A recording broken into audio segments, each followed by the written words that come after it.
High, good morning. কেমন আছো সবাই? আশা করি সবাই খুব ভালো আছো, আমিও খুব ভালো আছি। আজকের বৃহস্পতিবার, নিরামিষ। তো আমরা বৃহস্পতিবার আর শনিবার নিরামিষ খাই, এটা আমি আগেও বলেছি।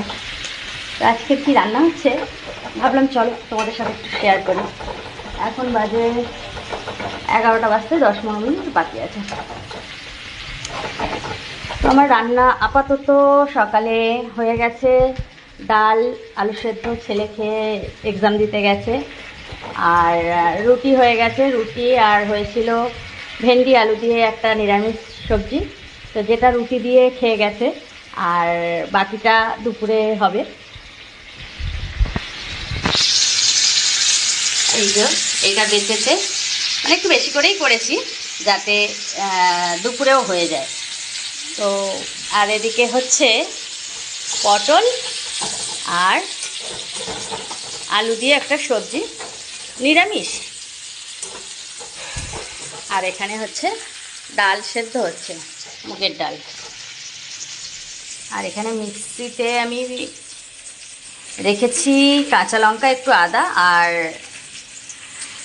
4-5টা কাজু বাদাম।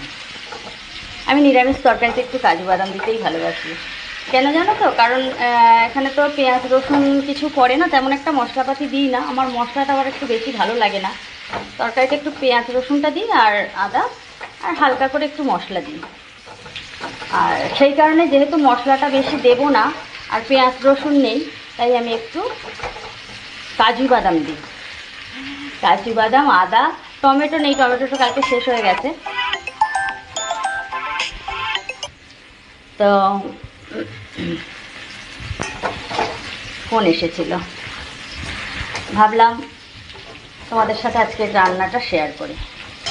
তো একটু কাজু বাদাম তো দিতেই হবে, কারণ একটু গ্রেভি গ্রেভি হবে, তাই না? কাজু বাদামটা দিলে না একটু টেস্টটাও ভালো লাগে আর একটু গ্রেভি গ্রেভি হয়। আমার ছেলে আবার একটু গ্রেভিটা বেশি পছন্দ করে। মশলা বেশি দিই না বলে আমি কাজুটা একটু দিই। মাঝে মাঝে দুধও দিয়ে দিই, ভালো লাগে, কালারটাও খুব সুন্দর আসে। আর যেহেতু কাঁচা লঙ্কা আর একটু হলুদ পড়লে না, হলুদের সাথে দুধের কালারটা খুব সুন্দর লাগে, কাজুর সাথেও তাই। তো তোমাদের কেমন লাগলো? খেতে চাইলে চলে এসো। আমি রান্না করতে খুব ভালোবাসি, ভীষণ ভালো লাগে আমার রান্না করতে। তো এখনকার মতন টাটা।